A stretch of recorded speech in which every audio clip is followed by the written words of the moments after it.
एक छोटा सा गांव था। उस गांव में रहता था 8 साल का बंटी। लोग कहते थे कि बंटी बहुत समझदार है, लेकिन कोई नहीं जानता था कि उसकी मुस्कान के पीछे कितना दर्द छुपा था। दूसरे दिन सुबह बंटी स्कूल जाने के लिए निकल रहा था, तभी 2 अनजान लोग बंटी के घर में आए।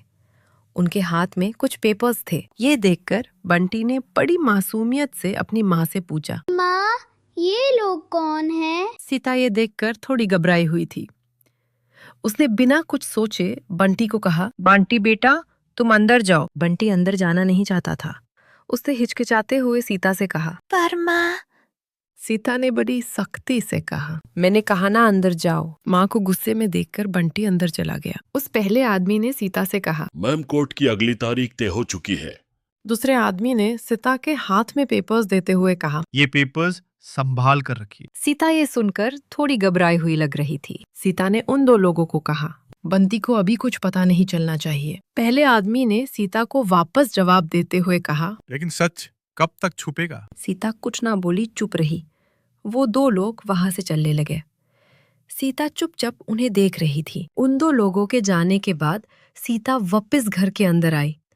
अंदर आकर देखा कि बंटी अपने सवालों भरे चेहरे के साथ खड़ा हुआ था। बंटी ने अपनी माँ से पूछा, माँ, वो लोग कौन थे? सीता ने कहा, कोई नहीं बेटा। पर इस बार बंटी को कोई जवाब नहीं मिला। सीता वहां से चली गई। बंटी के लिए ऐसा पहली बार नहीं था। बंटी को इसकी आदत हो गई थी। दूसरे दिन बंटी स्कूल में होता है। टीचर सभी बच्चों को फैमिली पर ऐसे लिखने को देती है। सभी बच्चे जल्दी से लिखना स्टार्ट करते हैं, पर बंटी चुपचाप बैठता है। बंटी को चुपचाप बैठा देख टीचर ने पूछा, बंटी बेटा, तुम क्यों नहीं लिख रहे? थोड़ी देर बाद बंटी ने टीचर से पूछा, टीचर, परिवार में लोग एक दूसरे से बात करते हैं ना? टीचर बंटी के फैमिली इशू से वाकिफ थी। उसने बंटी के सवाल का कोई जवाब नहीं दिया। शाम को स्कूल से घर जाते वक्त बंटी ने देखा कि चिंटू अपने मम्मी पापा के साथ मेले में जा रहा था। चिंटू ने बंटी को कहा, बंटी तुम भी आओ ना। छोटा सा बंटी अपने मम्मी पापा के झगड़े को जानता था, इसलिए तुरंत बंटी ने चिंटू से कहा, नहीं, मुझे काम है। इतना कहते ही बंटी अपने घर चला गया। ये तो बंटी सालों से देखता आ रहा था। जब बंटी 5 साल का था, एक दिन बंटी मिट्टी में खेल रहा था।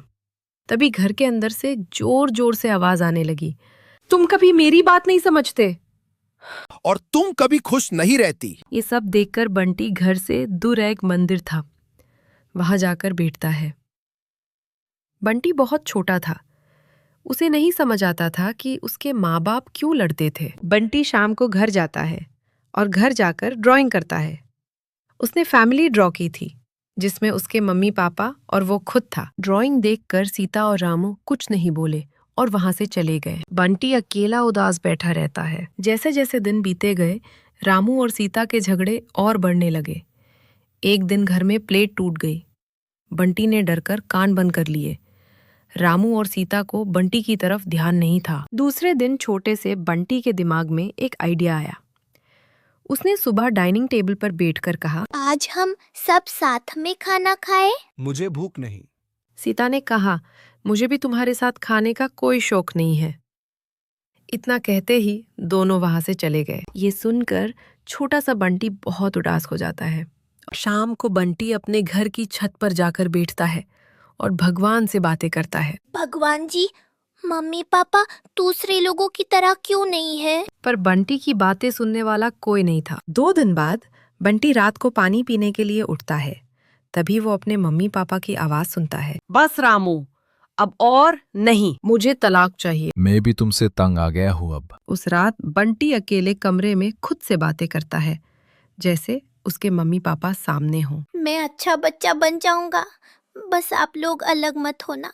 पर बंटी की बातें सुनने वाला कोई नहीं था। उस रात की अगली सुबह बंटी स्कूल जाकर चिंटू से पूछता है, चिंटू, तलाक क्या होता है? जब मम्मी पापा अलग हो जाते हैं। ये सुनकर छोटा सा बंटी बहुत उदास हो जाता है। बंटी सोचती सोचती कब घर पहुंच गया उसे पता ही नहीं चला। घर जाकर बंटी ने देखा कि टेबल पर कुछ फाइल्स पड़ी थीं। उस पर लिखा था, तलाक की अर्जी। ये देखकर बंटी बहुत घबरा गया था। रात को सोते वक्त बंटी ने उसकी माँ से पूछा, माँ, क्या आप और पापा अलग हो जाओगे? सीता भी बहुत उदास थी। उसने बंटी से कहा, कुछ बातें बच्चों को समझ नहीं आती बेटा। बंटी ने बहुत भारी दिल से जवाब दिया। पर दर्द तो होता है ना माँ। सीता कुछ ना बोली, चुप रही। उस रात ना बंटी ने खाना खाया, ना सीता और रामू ने। घर में सन्नाटा छाया हुआ था, क्योंकि कुछ घर दीवार टूटने से नहीं, खामोशियों से टूट जाते हैं।